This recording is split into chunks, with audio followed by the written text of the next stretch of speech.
জনগণকে দুর্বার আন্দোলনের সাথে করে গণভোটের ফলাফল কার্যকর করা ছাড়া এ জাতির সামনে কোনো পথ খোলা নেই।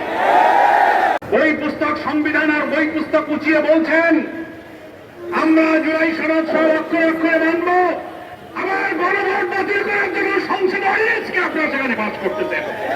আপনারা সংবিধান সংস্কার আদেশ রাষ্ট্রপতির মানেন না, সংবিধান সংস্কার পরিষদ মানেন না, গণভোট এবং তার ফলাফল মানেন না।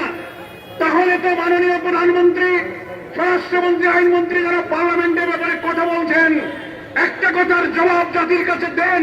পার্লামেন্টে দাঁড়িয়ে বলুন আপনারা যে গণভোটে হার পক্ষে ভোট দিতে বলেছিলেন, হার পক্ষে ভোট দেওয়ার অর্থ হল 84 লক্ষ মতের জুলাই সনদের পক্ষে আপনি ভোট দিয়েছেন, সমস্ত সাংবিধানিক সংস্কারের পক্ষে আপনি ভোট দিয়েছেন। স্বরাষ্ট্রমন্ত্রী যদি আপনি হার পক্ষে ভোট দিয়ে থাকেন তাহলে আপনি জুলাই সনদের পক্ষে ভোট দিয়েছেন। গণভোটের ব্যালটে কোন নোট অফ ডিসেন্ট ছিল না, সমস্ত সংস্কারের বিষয়গুলো গণভোটে ছিল। 5 কোটি মানুষ ভোট দিয়ে আপনাদের নোট অফ ডিসেন্টকে বাতিল করে খারিজ করে দিয়েছে। আর যদি হাতে ভোট দিয়ে এখন আবার গণভোট বাতিল করতে চান তাহলে বুঝতে হবে এটার নামই হচ্ছে প্রতারণা, এটার নামই হচ্ছে দ্বিচারিতা।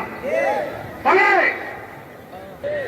আমরা এই সংকটকে রাজপথে নিতে চাইনি, কিন্তু আপনি যখন আইন করে গণভোট বাতিল করেন, গুমেন আইন বাতিল করেন, মানবাধিকার বাতিল করেন, রাষ্ট্রপতির আদেশ মানেন না, আমাদের আর কোনো উপায় নেই।